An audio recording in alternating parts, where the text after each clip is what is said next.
Hey, how you guys doing?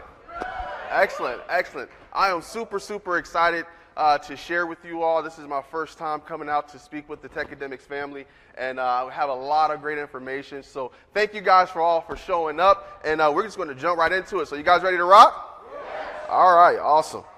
So let's go ahead and get this show on the road here.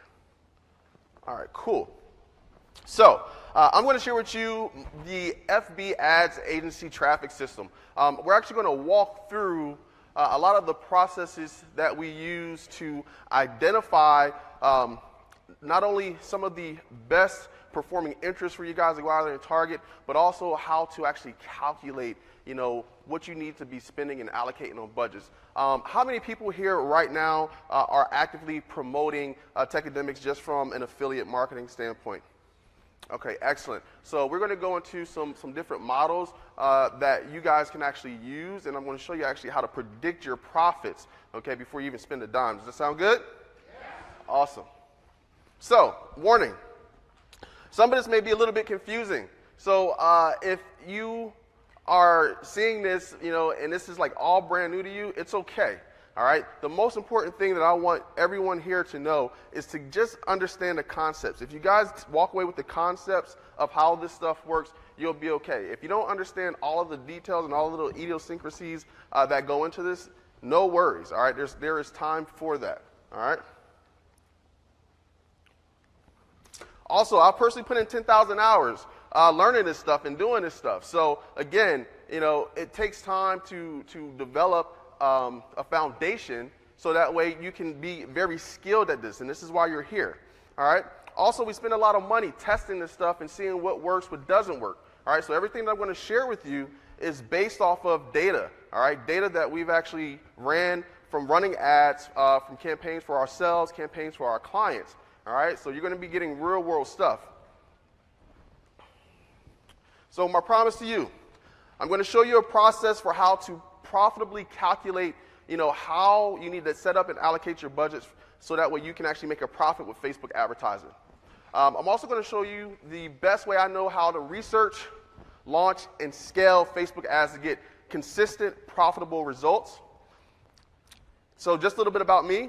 I am the #1 high-ticket traffic strategist. All right, so what does that mean? A lot of the programs that my clients market and sell online are generally high-ticket programs starting anywhere from $5,000 on up. All right, so a lot of the campaigns that we actively run are marketing and selling high-ticket programs. All right, some of the different people that we work with, you may know some of those names. And a lot of other top coaches and consultants, and obviously we also do this stuff for ourselves as well. All right, so we're kind of like the guys behind the scenes of a lot of successful marketing campaigns that you may actively see in your Facebook newsfeed. So what you're going to discover today, the FB profit formula, okay? Again, the FB profit formula is designed to really help you create a financial model, if you will, for your Facebook ads, all right? And some of the examples I'm going to show with you, you can take it, you can twist it, you can apply it to whatever it is that you're marketing or selling online with Facebook.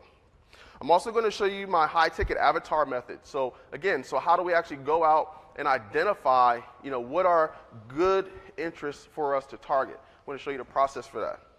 I'm also going to speak with you about the conversion copy system. So how do we actually structure and actually write ad copy that's going to perform? Because when you connect with your audience, the next thing you want to do is make sure that your message matches your market, okay? So you want to make sure that you can communicate what it is that you want your market to do. I'm also going to share with you the FB hierarchy scaling system, so how we actually properly structure our Facebook ad campaigns so that way we can maximize our revenue from all the ads. So what metrics matter most? So let's jump right into this. So in this particular example here, I'm actually going to walk you through a model, all right? This is going to be a webinar model. How many people here obviously are familiar with webinars? All right, excellent. So this is going to be very, very, very relevant if you are running webinars, and especially if you have not ran a webinar yet, how you actually want to go about doing it. So in this particular case, product price point, the funnel conversion points, funnel conversion rates, okay, real or projected. and cost per click and cost per visitor. There's definitely a difference there. All right, so those are the metrics that are going to be relevant to what I'm going to walk through. So this is a webinar funnel model. So in this particular instance, we have a product that is $1,000. All right, what's a typical high-ticket info product sell. So $997, $1997 on average. So in this case, $1,000 price point. In this particular instance, we're going to also have a sales conversion rate of 5%. All right. Now, all of these metrics that I'm going through with you, you can adjust them and apply them as you see fit. Now, the most important thing, like I said, is you conceptually understand how this works, so that way you can change these numbers, so that way you can actually calculate, again, your profit. In this particular case, the webinar attendance rate is 40%. So $1,000 price point, sales conversion rate of 5%. So for every 100 people that actually attend the webinar, you'll convert 5. The webinar attendance rate, if you have, say, 100 people register, you're going to have 40 people actually show up. Webinar registration conversion rate of around 10%.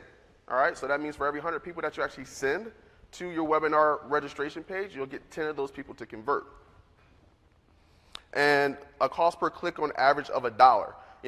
Now, one of the things that a lot of us do is we get caught up in vanity numbers.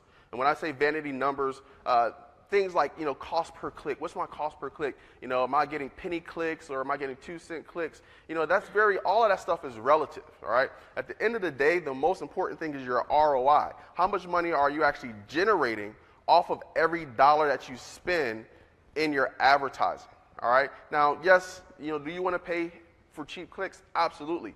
But I'm going to show you here, even paying $1 a click, you can still create a very profitable advertising campaign. And one of the things that you want to know and really understand is that the more you can pay to acquire a customer, the better. You can beat your competition, hands down, all right? So if you can spend more to acquire a customer, that's actually a great thing, all right? So keep that in mind. So here's the model. So we have a cost per click of $1. So in order to get 100 clicks, we're going to spend $100, all right? Out of that $100, we're going to have a 10% conversion rate from clicks to webinar registrants. So far, so good? Yeah. All right, excellent. So our cost per registrant in this particular case is going to be $10 per registrant. $10 per registrant. We have a webinar attendance rate, again, of 40%. So out of those 10 people who register for the webinar, we're actually going to have 4 of those people show up for the webinar. So our cost per attendee is $25. So we spent $100. We had 10 people register. And out of those 10 people who register, we have 4 people actually show up live to the webinar.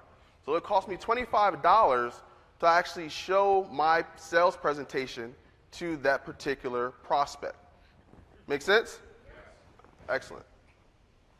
We have a webinar conversion rate of 5%, okay? So the question here is, how many attendees do we need to break even?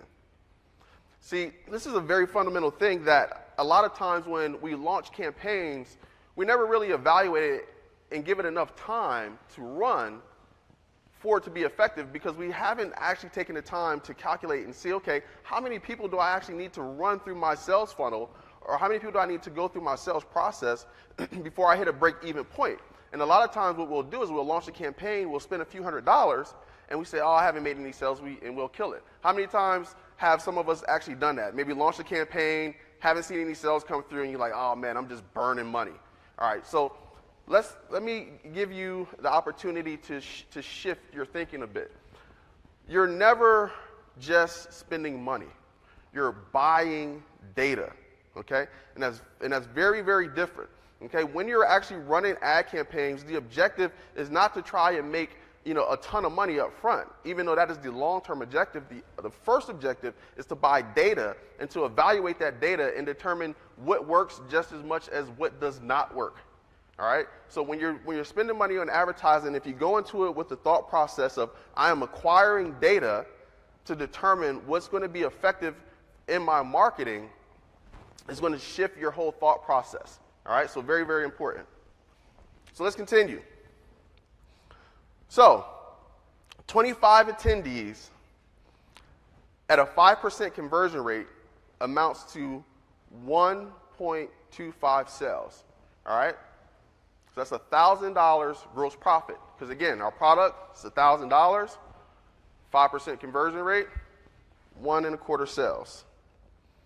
So what does it cost us to get 25 attendees? Well, if you guys remember previously, we did our calculation. It was $25 per attendee. So 25 times 25 is $625. So far, so good? Yes. Excellent. So we have a gross profit of $1,000. Our cost was $625. That gives us a net profit of $375. We have now made money. All right? So let's scale this up. So 100 attendees times a 5% conversion rate equals 5 sales at $1,000, okay, $1,000 product. So 5 times 1,000, that's $5,000 gross profit that you would have generated from this webinar. So, what does it cost us to get 100 attendees? Well, $25 per attendee times 100 is $2,500, all right? So that gives us a net profit of $2,500. Now, if we did not run this model ahead of time, and let's just say we ran our campaign and we only spent $500, would we have had enough data to even make a sale yet? No, we would not have. But think about how many people would actually launch a webinar campaign, spend $500, and then shut it off. Well, you're shooting yourself in the foot because you haven't had enough data to accumulate in order for the actual conversion process to take place yet. So it's important that you look at it from a perspective of, let me actually run my numbers. Let me actually come up with some base calculations so that way I can see exactly how much money I even need to allocate and spend to determine if this campaign is successful or not. All right? Does that make sense? Yeah. All right, is this useful? Yeah. Excellent. So what are our conversion profit levers in this scenario here? So our cost per visitor. We can actually decrease our cost per visitor. Right now, in this instance, we're spending $1 per visitor. If I can cut that cost down to, say, 50 cents per visitor, we've effectively doubled our profit. Does that make sense? Yep. Webinar registration conversion rate. In this particular instance, we're only at a 10% conversion rate. So if we bump our registration numbers up to 20%, that's another way we can actually increase and double our profit. So we cut our cost to 50 cents. We bump our webinar registration rate to 20%. Now we've actually doubled profit twice. And these are things that start to compound over time. So when you understand all the different leverage points that you have in your sales funnel and sales process, it's very easy to start optimizing and making tweaks and changes. And little incremental bumps can have real big effects. Webinar attendance rate. We were at a 40% attendance rate. If we can increase that to 60%, that's another bump, 20% bump. Our webinar sales conversion rate, we're at 5%. If we can get that to 6 or 7%, that's another place that we can also make an incremental improvement to increase our overall revenue. So all of these different leverage points can impact your overall ROI, all right? So when you begin to understand what those leverage points are, and you look at each stat in your sales process and your sales funnel, okay, then you really begin to see all of the opportunity, all right? So does this make sense so far? Yes. Is this useful? Yes. Excellent. So let's keep going. So the high-ticket avatar method. So how do we actually target, all right? How do we actually find, what type of audiences to go after? Well, when we're selling high-ticket products and services, the most important thing is the audience that you're targeting. You want to make sure that you're going after and marketing to people who have the resources to invest in your products and services. And there's a very specific way that we do that. So you want to target micro audiences that are highly engaged and highly responsive. All right? Highly engaged and highly responsive micro audiences. You also want to identify the most passionate segments of the market who have the resources to invest. All right? And I'm going to show you how to do that.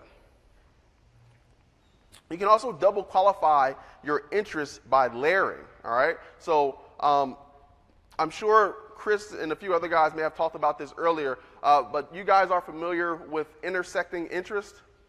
Okay. So that's layering, all right? That's a form of layering. You're layering your interest to double qualify your audience and make sure that there's someone that's really, really, really qualified and they're passionate about that particular niche or interest. So don't target what seems to be popular, all right? Now, and I know this may be counterintuitive, but if it's popular, then trust me, there are thousands of other marketers that are probably out there targeting the same thing. And there's a way that you can still get in front of that same audience without targeting those same interests, so that way you're not competing against all of these other people. Also, just don't jump into audience insights and use the first few interests that seem relevant. It's very easy for us to do that because it's like, okay, well, Facebook said use this one, I'll target this one. All right? But you don't want to do that. All right? Because again, if you're seeing that interest, so are thousands of other people. Also, don't target a huge audience if you're not selling to the masses. Now, let me qualify this statement. Now, there are instances, depending upon what your objective is, right? So if you're trying to get penny views and things like that, there are some instances where you will do large audiences. But in this particular case, if you are going after a specific market, you want to focus on that niche. Okay, you don't want to go large unless you're selling, skin cream or diaper rash cream or stuff like that, right? If it has mass appeal, then yes, you go into mass markets. But for the most part, when you're selling a very specific product or service, you want to focus on the niche. All right? So let's go live and actually let me show you guys some of this stuff. That's all right with you? Yeah. All right. So far, so good? Yeah. All right. You guys are following? Awesome. Awesome. All right, so here we go.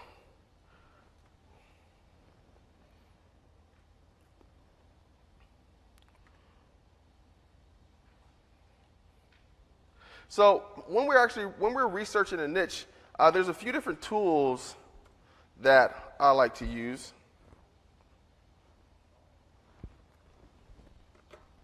Let me slide this over just a little bit so we have a little bit more space there. All right.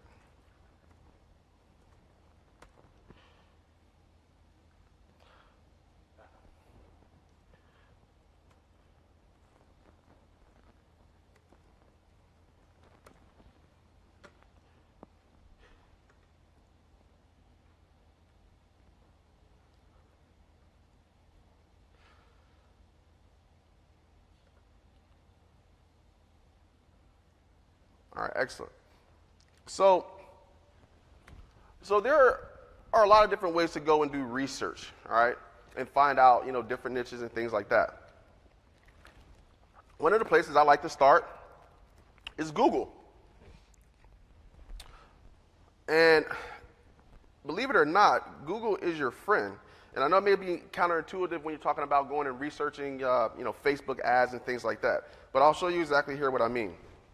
So if I was looking to go into a particular niche, somebody give me a niche in anything.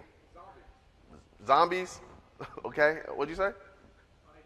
Are you looking for like a webinar? No, just any niche in general. Zombies. Give me another one. Motorcycles. Fly fishing. Attorney. What'd you say? Attorneys. You said motorcycles. Okay, let's just go motorcycles. Motorcycles are cool. Everybody likes motorcycles, right? All right, awesome. All right, so I'll go to Google and I'll say, okay, so motorcycle enthusiasts. So basically what I'm doing is I want to find organically what shows up in the search engines that if someone is actively searching, right, there's intent there. And that's why, Google search is so powerful, is because if someone is actively typing in a particular keyword, the intent is very high, all right? The intent is very high and they're interested in that particular subject matter, all right? So I want to find sites that show up that show up in Google, because anyone that is going to these sites, they are a very qualified audience. And I'm going to show you how we actually leverage this data. So motorcycleenthusiast.com, Meetup. Let's check out motorcycle magazines.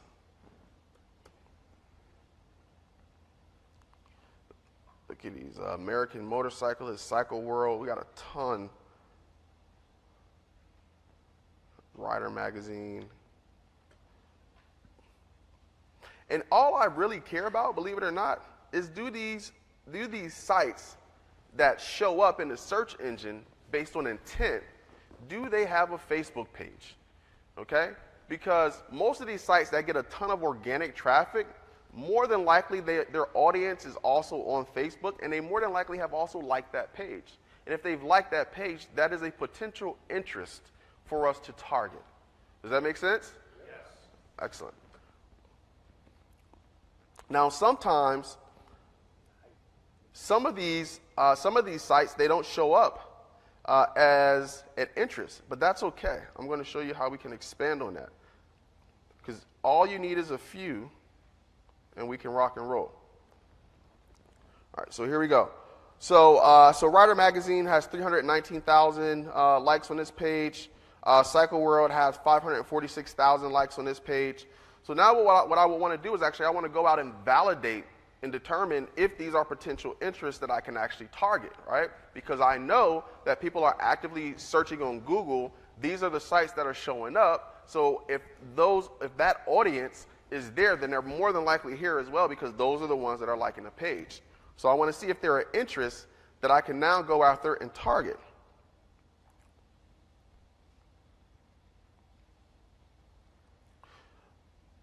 So what I'll do is I'll head over here. How many people here are familiar with Audience Insights? Excellent. So I'll head over to Audience Insights, and I'm going to pull up Cycle World Magazine, and let's see if that's an interest. All right, awesome. So Cycle World Magazine, they have an audience size of 80 to 90,000, predominantly men. Ages 25 to 54 seems to be the core demographic here.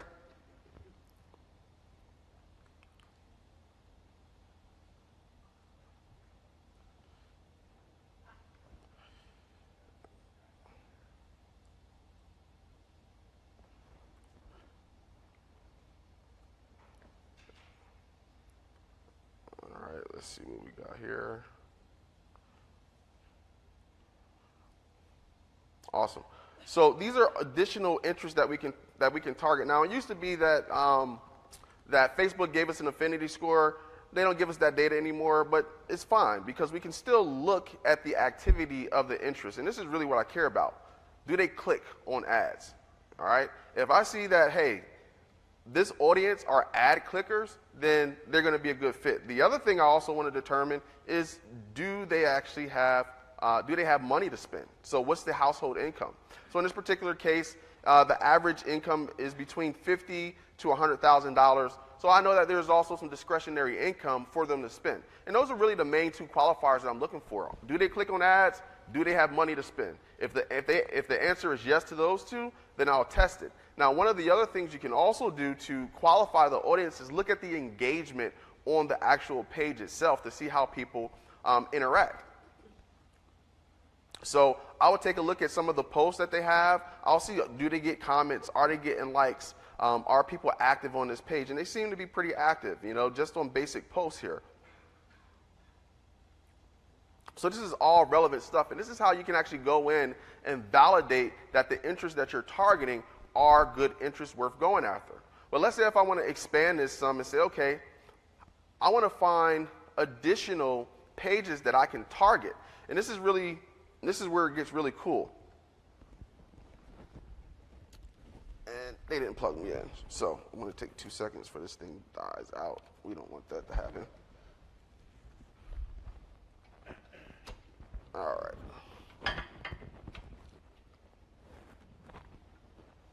All right, cool. So basically what I'm going to do is every page has an ID associated that is an ID that's associated with it, a numerical ID.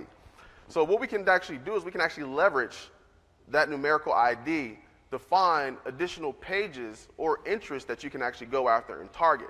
So this is a way for you to expand your interest research process beyond just what Audience Insights shows you or just beyond what the suggested interests are that Facebook shows up, all right? And this is really how you can actually go after and target the same demographic, the same interests that pretty much no one else is even thinking about, because these interests won't show up for them otherwise unless you go through this process.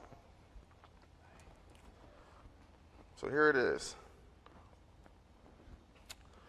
So this is a little code here. So it's facebook.com/pages from page ID equals. And what we're going to do is we're going to paste in our page ID here.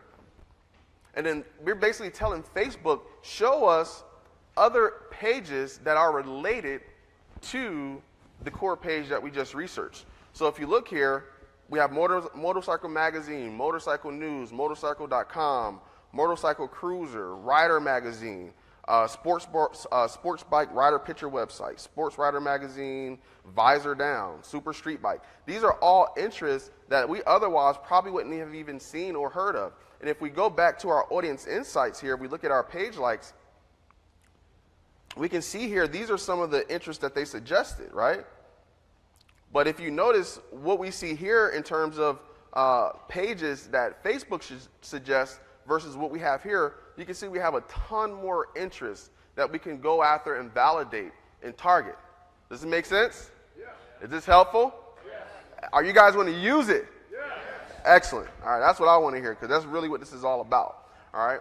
So this is a way for you to build your interest. This is a way for you to drill down and find other targets that other people aren't targeting. What that means is when you actually go to bid on these interests, you're going to spend a lot less money than they will, because there aren't as many people in the auction targeting those same interests or those groups of people. Does that make sense? Yeah.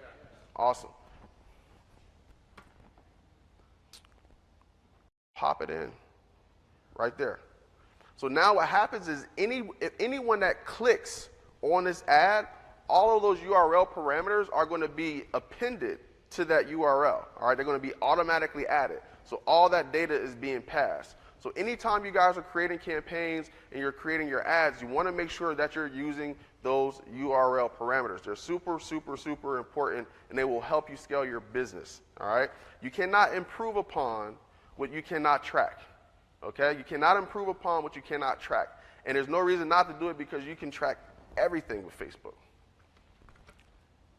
And that's pretty much it. So I would just review. Now, once this is done, this is my desktop newsfeed campaign. Then I would go back and I would create a separate campaign. I would literally duplicate this, and then I would create one that is for right-hand column. And then I would just rename the campaign right-hand column. Then I would create another campaign, mobile newsfeed. So I actually have 3 campaigns running with all of those placements segmented. So that way now you really are controlling the optimization process, so that way you can determine which placement is going to perform the best. Does this make sense? Yes. You guys are with me? Yes. Is this useful information? Yes. Excellent. All right, let's keep it rocking.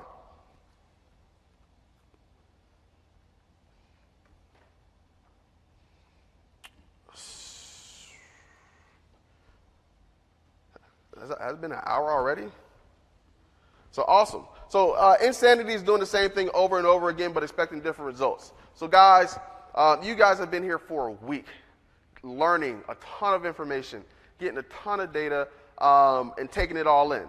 But the most important thing is that when you leave here, okay, is that you actually implement the things that you have learned. You know, I'm really big on taking action. And I love sharing information. I love sharing, you know, what's working, because we're always testing. We're always trying different things. But at the end of the day, it really boils down to you actually implementing this stuff and testing it. And don't be afraid to test. You don't need a ton of money.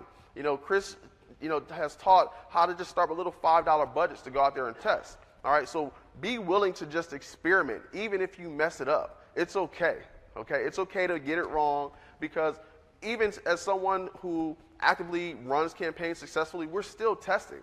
when we launch a campaign, it does not knock it out of the park 100% of the time, okay? Sometimes they fail, and that's a normal part of the process. But it's not really a failure if you're learning from that, all right? So you want to be willing to test different things. All right, folks. So Q&A. Now, I know you guys have a ton of questions, right? Okay, excellent. So who do we want to start? Who wants to go first? Okay, he's going to get the mic. Let's shout out, and I'll repeat it while he's getting it. All right. This is regarding the URL, creating URL parameters. Mm-hmm. So 2 questions. First question is, do you add the TID equals before it? I didn't see you do that. So TID equals, so that's specific to your affiliate URL that you're referring to? No, earlier someone said when you're putting the URL parameter, enter in TID equals and then put in whatever parameter you want. Sure. So it varies, right? So like depending upon what tracking tool that you're using, you can put that in there. So what you're looking at right now where it says like UTM source. I'm looking at you. Well, you got me right now. It's all good. There it is. Okay. There you go. All right. So this right here, so these are basic Google Analytic parameters. Perfect. TID equals is generally tied to some specific type of tracking platform or some sort of URL. Okay. But if you just put this in, all this data gets passed through. Now, the thing is, in order to capture this data, you want to have, again, like Google Analytics installed on your website, okay, because then all that data gets captured. So when you look at your reports, you can see all that information. Got it. Next question is, and so you mentioned earlier, 1 campaign for desktop, 1 campaign for mobile, 1 campaign for right side. Correct. Do you do a new URL parameter for each one? So That's a great question. So I do change this because, again, because we segment at the campaign level, then I would change this. So right now it says like test campaign -1. So normally this would say like test campaign -1 -DNF, right? And then for the next one, if that's targeting mobile, I will put MNF for like mobile news feed, and then I'll put RH, right? So I just make that small tweak in there so I know exactly which campaign that the placement comes from. Yeah, my pleasure. Excellent. Hi, Sam. Thank you so much for the advanced stuff that you taught just a while ago. Absolutely. My question is regarding the Facebook IDs that you spoke about a little while ago. Mm-hmm. Can you just revisit that URL where we need to put in the ID of that page? Is somehow missed it. Yes, absolutely.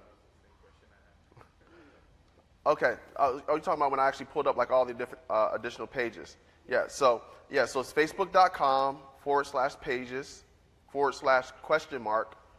From page ID equals.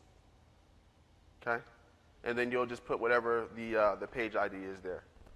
All right.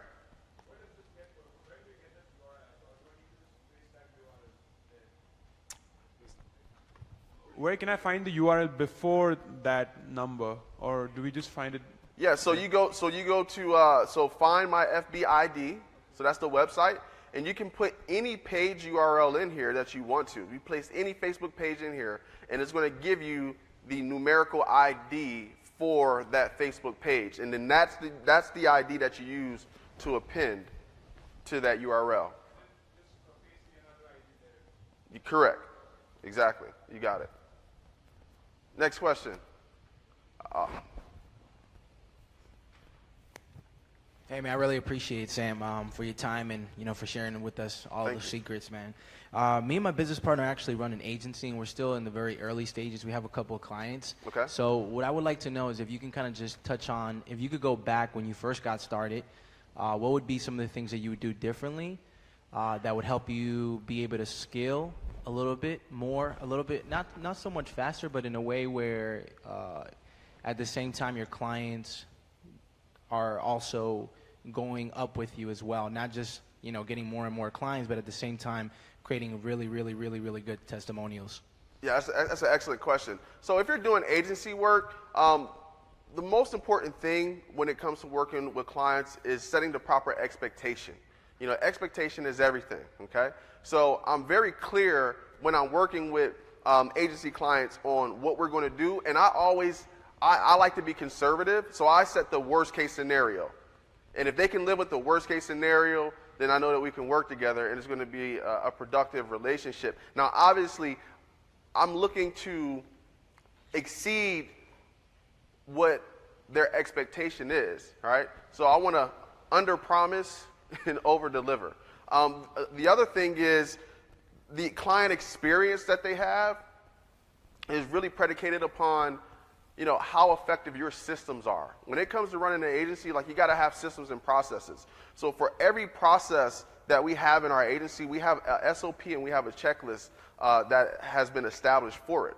And you know, so like all of my employees, you know, as they work and as they do different things, because Facebook is always changing. I actually have them document everything. I have them document it. I have them put a checklist to it, and we incorporate that into our SOP. So we have a live Google Doc. It's a living, breathing document, and we're constantly updating that document based on the different changes, if there's a more efficient way for us to do things. So documentation, have proper SOPs, set the proper expectation, and have some sort of project management system where you can keep everything into one central location. So that way when we work with clients, like, stuff is not going to get lost in email. We personally use Teamworks to manage all of our projects. So all communication goes through that one channel. So that way we don't lose anything, and clients are very clear of how they can get in contact with us. And it also makes for a good response time, because I tell our clients, you will get a response from us no more than 24 hours. Generally within a couple of hours, they'll get a response either from me, myself personally, or from someone on my staff. Yep, my pleasure. Hi there. Thank you so much for your time. I'm over here. Okay. I wonder, did I misunderstand you, or could you go over it again if it is true what I think I heard? Okay. So you find Facebook pages that other people like by seeing, well, I don't know what I'm saying. I think you said that you can find out who likes other Facebook pages by going to this one interest or audience set. Yeah. Was that correct? Yeah, so basically, so like I demonstrated, so normally I would start with Google, right? And I would just do a search, and I would find websites that show up organically in the search engines based on the intent. Because if someone is actively putting in a keyword and searching for something, then that intent is there, okay? So that means that they're really engaged with that particular term. Okay. So then I find the sites that are organically ranking, and then I go to those sites, and then I see if they actually have a Facebook page, because the same people who are visiting those sites are also engaging with that Facebook page. Okay. And then I go to Audience Insights to validate, to determine if that's an interest that I can then actually go after and target. If it is not an interest that I can go after and target, then I would find my FBID to find other associated pages that have that same demographic that I could also target and go after. Okay. Does that help?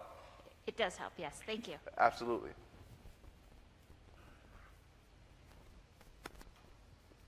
Next question. Okay. I just want to continue with her question, and then once you find these pages, you can search those one at a time interests to be one ad set on its own. Yeah, so you can put in that interest, or you can put in that page and see if it actually validates, see if it's an interest that you can actually go after and target. And just that one is good, and that will be an ad set. Yeah, so exactly. So I would stack them. I would probably build a list around 15 to 20 if I'm like just starting out. I'll get a list of maybe around 15 to 20 of them, and I'll test each one and see how it performs. So there is some confusion, because I'm going to ask a similar question. So if you go back to your tab where you typed in the page ID and you got all the other ones, those there. Mm-hmm. So piggybacking on what he's saying, you're basically going to go into each one of these, correct, into Audience Insights, validate the actual audience in terms of are they getting clicks? Basically money, and are they clicking? Yes. So, and then if it validates, then you're going to run a whole new ad set on that. Correct.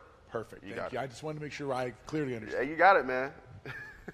You guys are connecting the dots. Awesome. Who else had their hand up? So I know you guys just got it all figured out right after that. Come on now.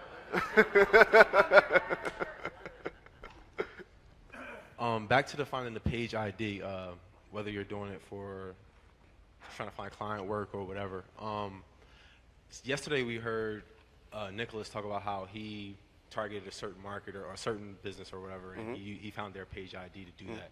Is that how you would go about doing this if you were trying to do the exact same thing?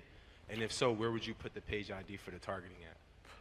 So the page ID, the only reason I'm even, the numerical variation of the page ID, the only reason I'm even getting that is so I can find the other pages that are associated with that page ID. It's the only reason I'm even using that. Once I do that, then I'm actually just using, like, so for example, like Sport Writer Mag, when I go to validate it, I would actually go put Sport Writer Mag inside of Audience Insights, okay? So the page ID itself is only used to find associated pages. That's the whole purpose of that. So you're not actually putting that in anything, all right? You're still going to use the actual name of the page to see if it validates as an interest for you to target on Facebook. Does that make sense? Does that answer your question? Go ahead. I want to make sure you're 100% clear, man. All right, cool. Thanks. I appreciate it. I guess it's not his page ID. I guess he said his Facebook ID. Uh-huh. He used the Facebook ID number, I guess, to search it. So you can't do that anymore, or is that? Oh, okay. I see what you're saying. Like scraping pages and target. Okay, yeah. So it used to be back in the day that you could actually scrape the. All right. So just to add some clarity. So basically, what he's asking is actually scraping the page. It used to be you can actually take a page, scrape all of the people who like that page, and actually get their user ID. So that's a separate thing. So you used to be able to get the user ID for the people who like the pages and then upload that as a custom audience. But that's against Facebook terms of service, and you can't do that anymore. So, but it was awesome when it worked. Excellent. I know we have some other questions. Hi, Sam. Hello. What is the third word over there, the word right before the number? The page right here? Yeah. Yeah, so it's facebook.com/pages / from, FROM, page, PAGE, ID equals. Yep, pages, / from page ID equals.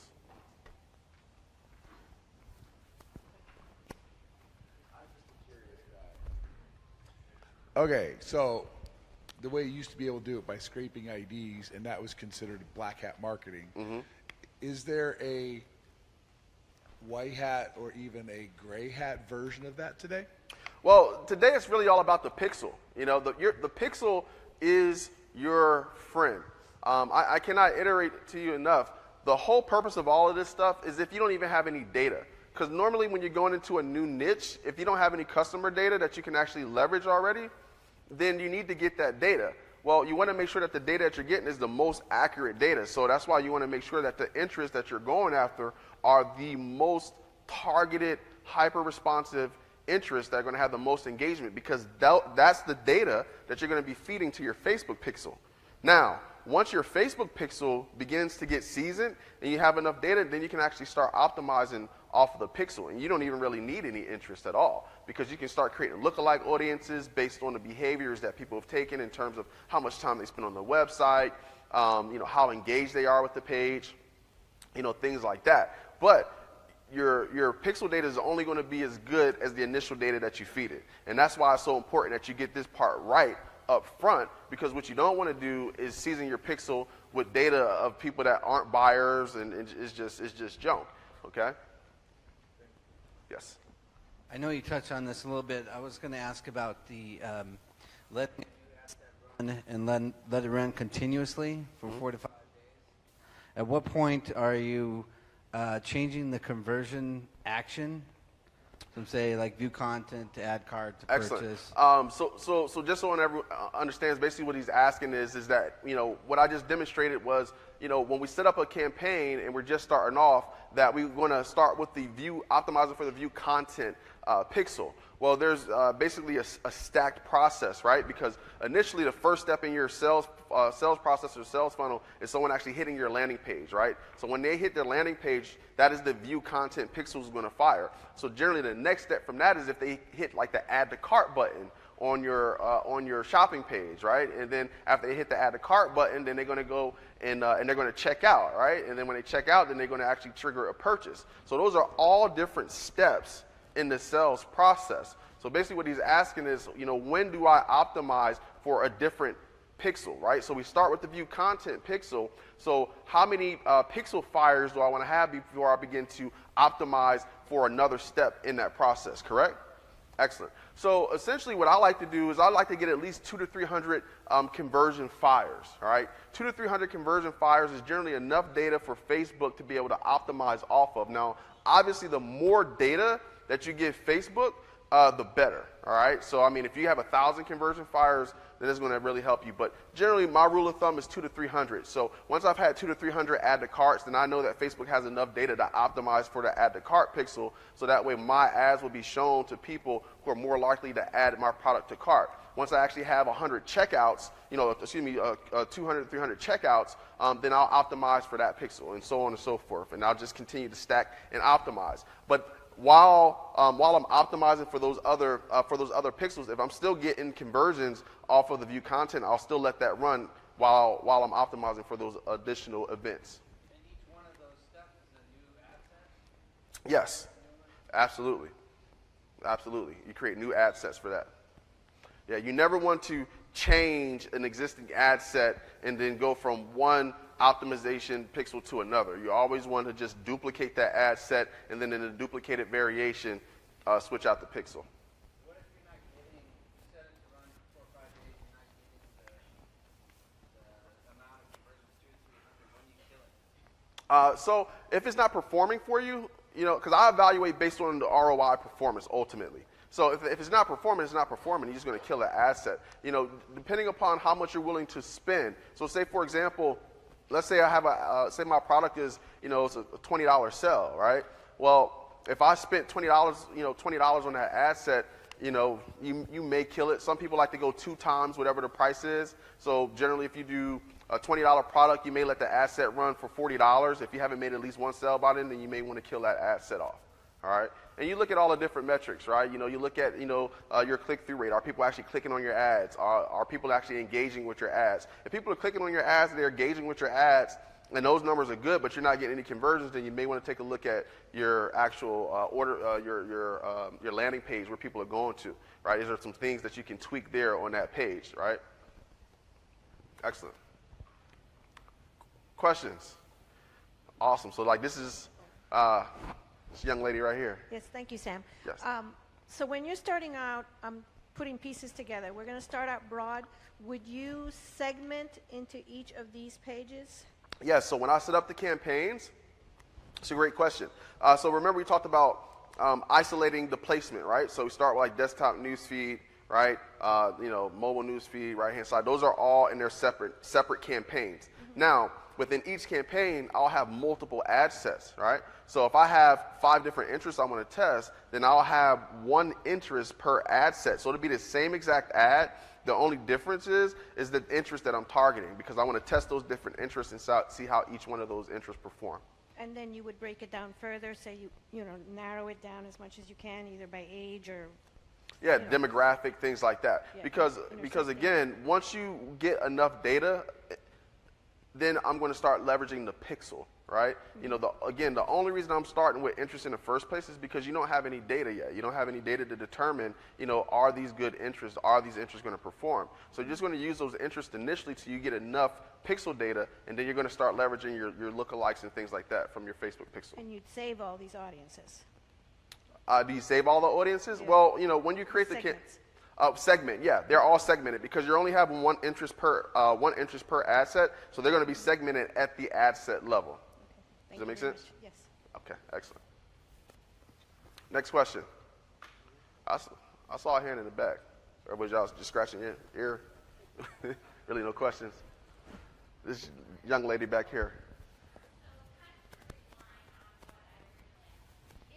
Is this possible or is this not possible? Mm-hmm. So if you see in your segment somebody that has 200,000 followers, you go to their Facebook page, you see they have followers. Is it possible to say how did they get their followers, or who are likely followers to a page like that? Yeah, so for example, if I found a page that I liked and I see that they have pretty good engagement, things like that, then I would just use the from page ID strategy. So I would get their actual Facebook page ID, and then I will find other associated pages that I could go after, or other associated pages that they also may engage with. And that's really what that's doing. You're basically leveraging one page to find other pages where that audience exists. Okay, and can you review how you did that, or does that take too much time? So is that in Audience Insights? Can I review? How exactly you take their number, and then I think that's how you pulled up all these other associated motorcycle pages that you wouldn't have otherwise ever known people follow. Yeah, so basically once I've identified these pages, then what I want to start doing is testing. So first I want to validate and see if they're an interest that I can even target in the first place.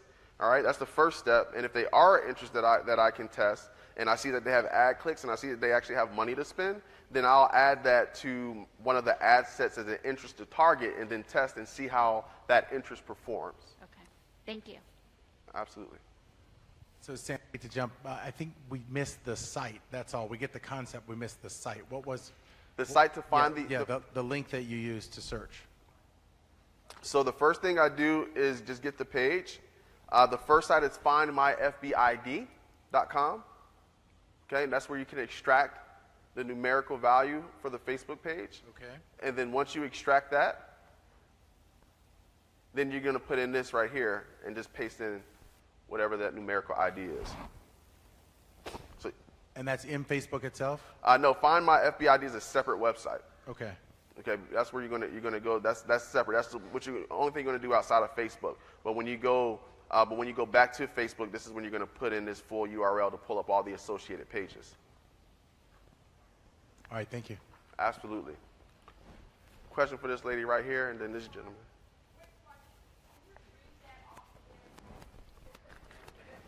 Would it help if I gave Peter the URL and I just sent it to everybody? Or better yet, I'll tell you guys what. I'm gonna hook all of you guys up.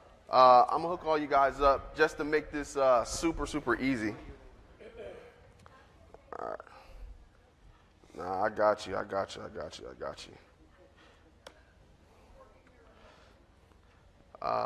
that it? No, that's not it.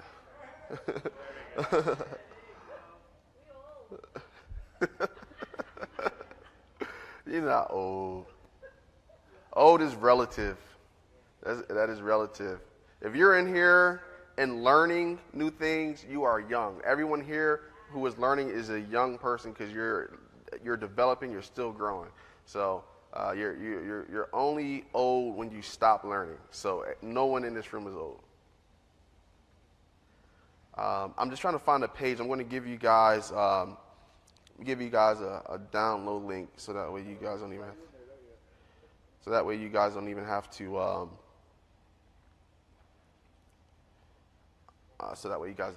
to opt in. You can just bypass it. Okay, cool. All right, so you guys can all go to the site. It's called hightickettraffic.com/training. You can just go directly to that URL.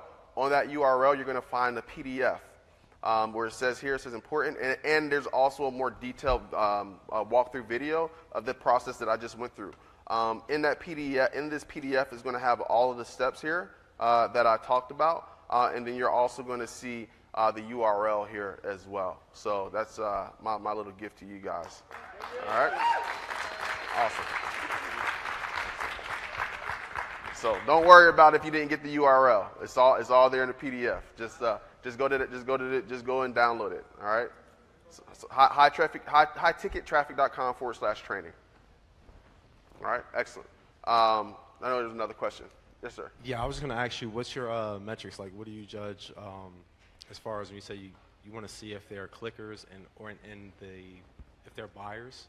So what's your numbers? Yeah, so the main thing that I'm looking at is when I look at audience insights and I take a look at the interest, I want to determine, are they actively clicking on ads, right? So if I see 20 plus ad clicks, I know that's a good number. If I know they're making at least $50,000 or more Like if that's like kind of the average, and I know that there's some discretionary income. If it's like below $30,000, then again, depending on what your offer is, it may still work, but they have less money to spend, on your products and services. So that's really the main thing that I'm looking at.